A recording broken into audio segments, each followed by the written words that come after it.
This has been a tough year for our local farmers.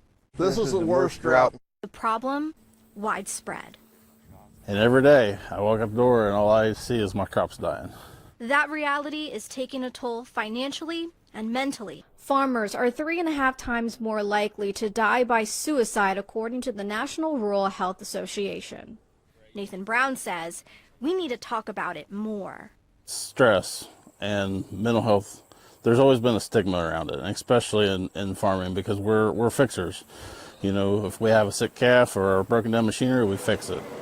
And so many times we don't want to talk about our feelings. The drought is bringing more stress and uncertainty. This will be the story of this year, because you'll have, you know, ear corn should look like that, but there's as many or more that look like that out there. So Farmers are having to adapt and manage their farm differently. and there's so many things that are out of our control that, you know, no matter how hard you work, how many hours you put in a day, things still may not go the way that you expect or the way that you want them to. The mental toll is so much of a concern that the Department of Agriculture paired up with a few agencies to gauge stress and available resources in the farming communities through an anonymous survey.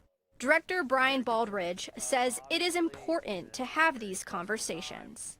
We want to tell farmers to kind of look out for their neighbors. Think about that person down the road.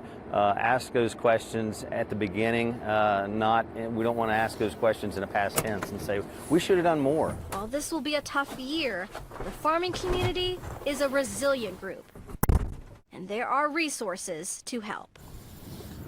It's going to be a challenge, but we'll get through it.